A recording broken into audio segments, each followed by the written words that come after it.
Russia's gonna take us next. Well, guess what?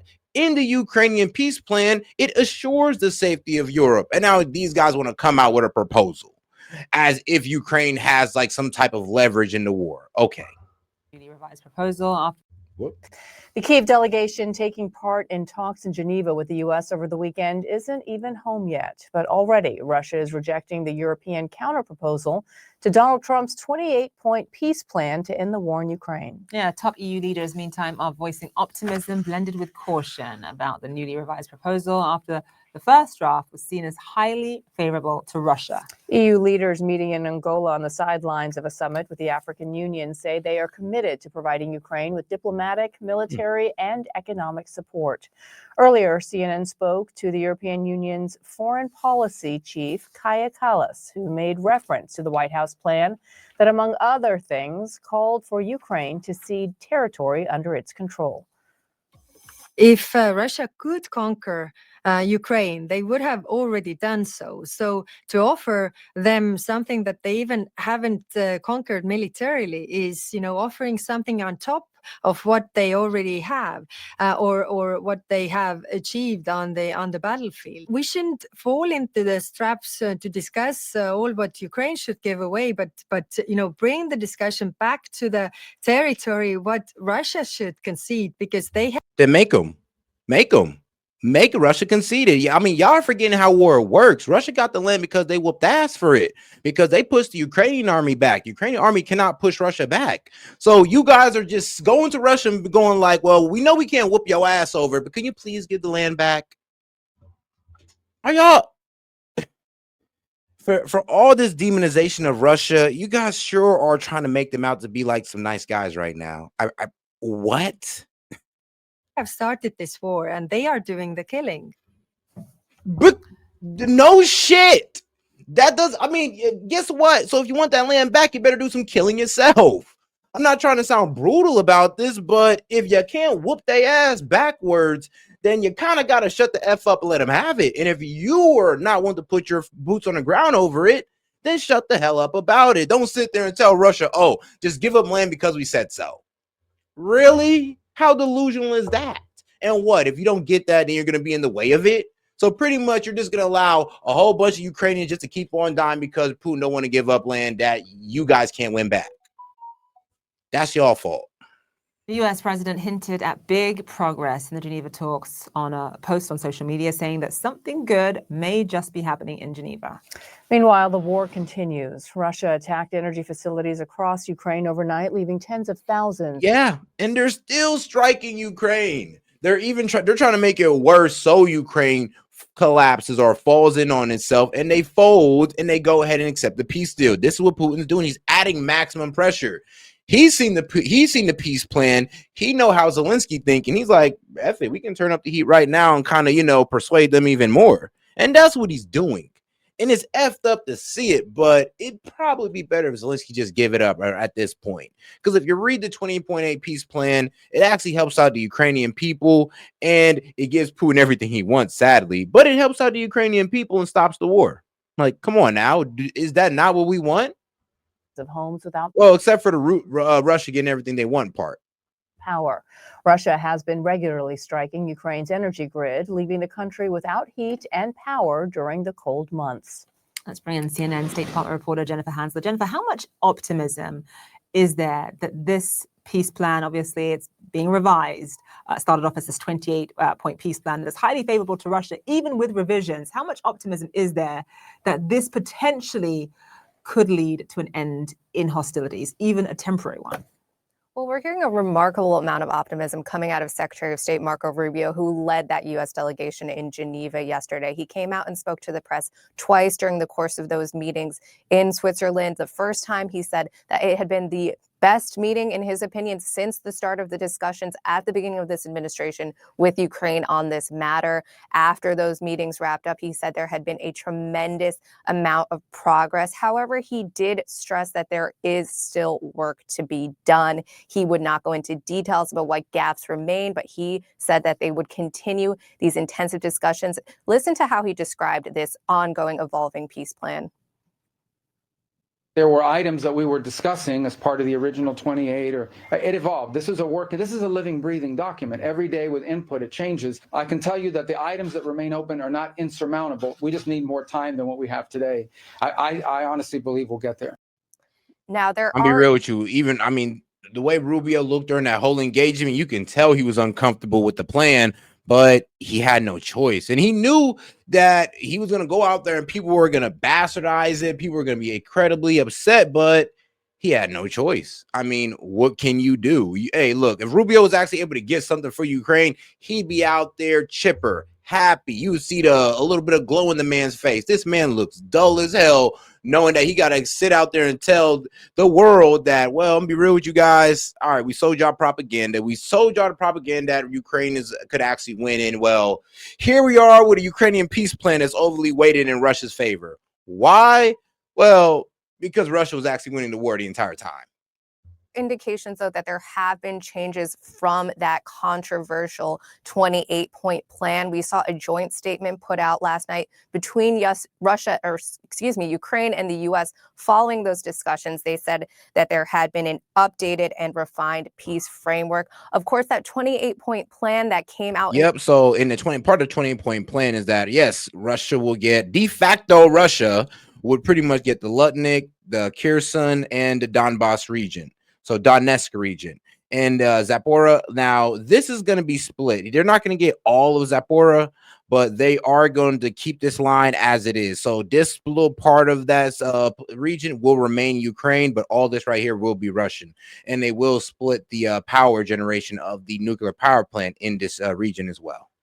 The public last week was widely criticized by European allies, by members of as stated in the peace plan. Congress, because of the concessions that it was calling for Ukraine to make. Among those were significant territorial concessions, a limitation on Ukraine's military size, a de facto U.S. recognition of parts of Ukraine that had been seized by Russia, which of course would be a complete 180 from longstanding U.S. policy not to recognize territory that was seized militarily. So that came under a lot of criticism and a lot of concern among Kyiv and the European capitals about what that would mean moving forward. We have seen now some steps back to try to ease that up. But of course, these conversations are ongoing, and there is the Russia factor of it. They also have to agree to this. This is something that Rubio also acknowledged. This is going to come down to the leaders of the U.S., of Ukraine, and of Russia. Of course, Moscow is indicating they are not going to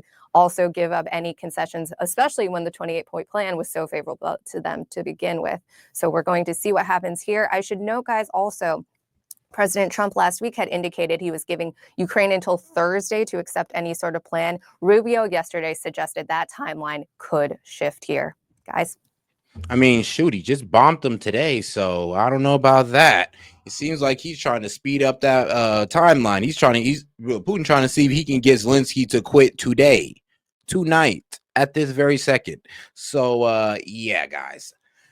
Now, if you break down this peace plan, it is broken down into like 4 or 5 parts. And one of the main contentions is that, yes, one, land concessions, because that 10 to 20% about 20% of Ukraine that Russia took is de facto Russia. Now, this is what the entire world is getting mad at. And like I said, I'm going to stay to this point. What are y'all going to do about it? Because we're not going to put boots on the grounds for Ukraine. I mean, we'll send money. And even that was a stupid idea now that we're figuring it out. Now that, we're here, we figured out that was a dumbass idea. So we're definitely not going to put boots on the ground over Ukraine. And is any other countries going to step up to fight Russia for Ukraine? Oh, no, nobody? Not at all? Okay, then. Sit your ass down and just let things work out and stop complaining, because at least people's lives are going to stop being taken on a daily basis. If the peace plan is signed, of course. All right, Jennifer Hansler, live for us there. Thank you so much. All right, Russian forces are taking advantage of gaps in Kyiv's defenses to edge forward in a number of key arenas, including Zaporizhzhia and Pokrovsk. Ukrainian President Volodymyr Zelensky says that Russia has concentrated more than 150,000 troops in the eastern city of Pokrovsk alone in an attempt to finally take control of it after fighting for months. CNN military analyst and retired Air And like I said, so they're going to take all of the Donbass region, all of the Lugansk region, and the Zaporozhye region, or the Zapor, I don't know how the hell they pronounce that. We're going to call it the Zaporozhye region just because, yeah, they're going to actually split that region to where it's at. Like right where the territory's at, they're just going to split it right there. Force Colonel Cedric Layton joins us now. So, Cedric, it has been a bit of political whiplash, I would say, and geopolitical whiplash on the global stage over the last few days. The president, Man, on us, I don't know how there's like whiplash on the U.S. though. I'm like, what did we do? You're acting like we went in there and fought the war and lost it for Ukraine. No, they wanted to get into NATO. Putin told them no. They wanted to defy that, man, because they felt like, I guess, they could whoop his ass. And then guess what? They effed around and found out. Now here we are down the line, and these guys are losing more territory. I mean, we kind of like, this is crazy because it's like the biggest I told you so moment for me. I've been saying this literally since the beginning that Ukraine didn't have a chance, and everybody's deluding themselves as if they do. And this should be proof right here that Ukraine never stood a chance, or else this deal wouldn't be overly one-sided. Like, I don't even know what else could wake you up to the fact that these guys are actually losing. I don't know why y'all not more outraged that you were being lied to, that these guys were winning. But you still want to believe in the lie, I guess. It is what it is with you guys.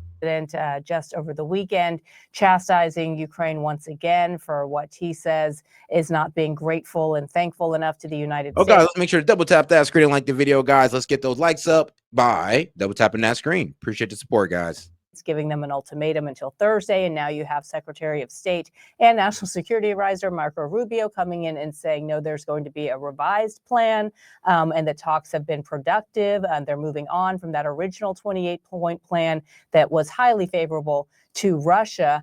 How is Russia viewing all of this right now? Because there are clearly no concessions yet that have been made public that Russia would have to make in order to bring a ceasefire about. And as we heard from Jennifer, what concessions Russia would have to make? Like, why would they have to make concessions when they're winning? Like, that's what I'm saying. It's like almost nonsense trying to ask Russia to make any concessions. It's nonsense. Because they're winning. They're overwhelming force. It's like literally nonsense to sit there and say, well, Russia needs to give up land. Like, bro, okay, well, when you can get them to do that, let me know. This is going to require Russian sign off as well. Yeah, for sure, Brianna. And I think what Russia is looking at is, they're going to watch and see how not only the U.S. handles this, but how Ukraine responds and how the Europeans respond. They've already rejected, it seems at least, the European. Shout out to my man Parabolic Curvature. He says, 2 months later, my deal for a 1v1 with a Russian for all the marbles is still on the table. Maybe I get elected as Ukrainian president after I win. Hey, look, bro, it's better you than him. It's better you than Zelensky, believe it or not, because this is ridiculous. Like the fact that, like I said, 2 months later, and here we are with you, like literally Ukraine holding nothing at all, no cards, and this Putin over here popping vodka bottles in Moscow right now. They're literally having a party in Moscow. If you don't think Putin's holding a party over this, you're wrong. Like, there's a huge celebration going on right now. So I can't understand why everybody's still like, well, honestly, I can't understand why they're mad at the U.S. Like, they're acting like we went to war when we didn't.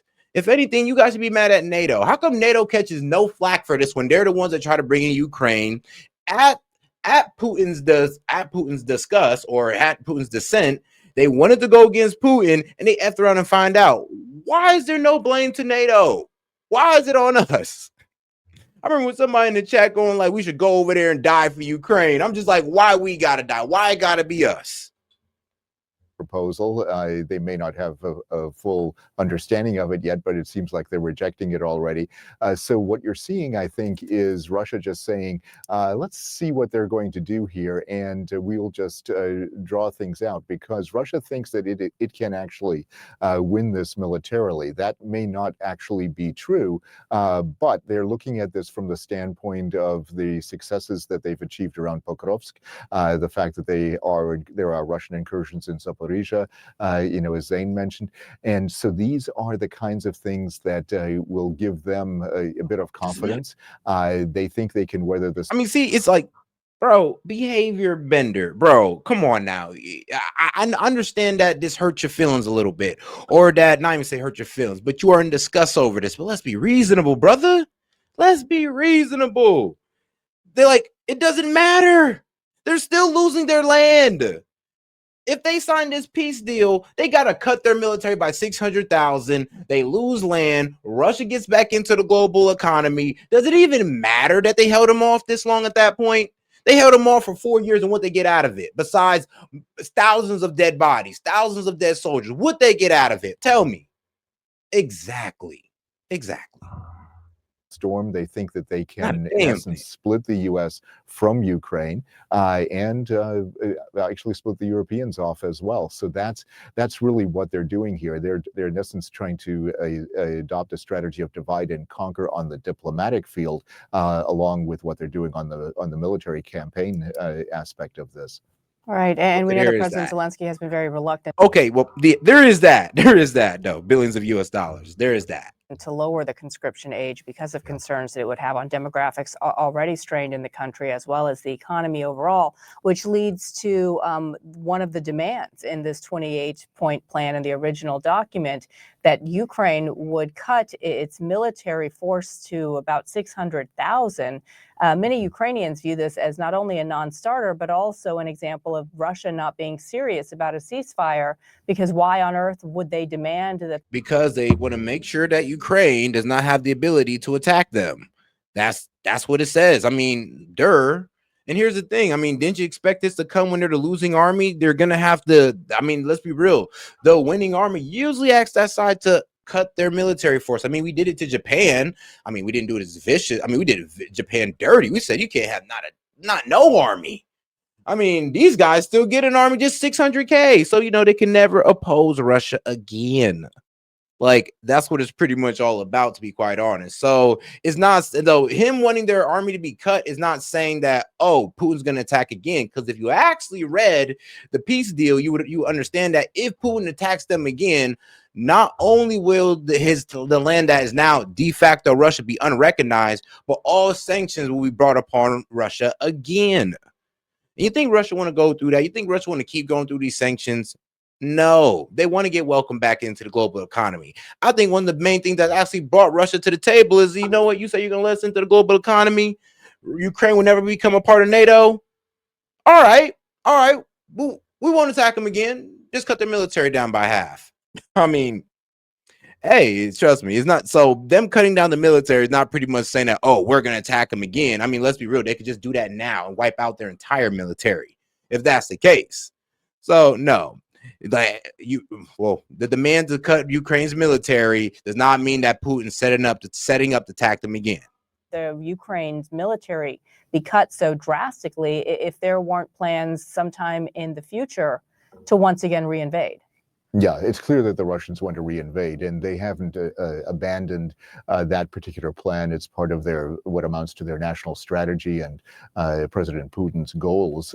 He's very clear about these things, and on this particular aspect, we should believe him.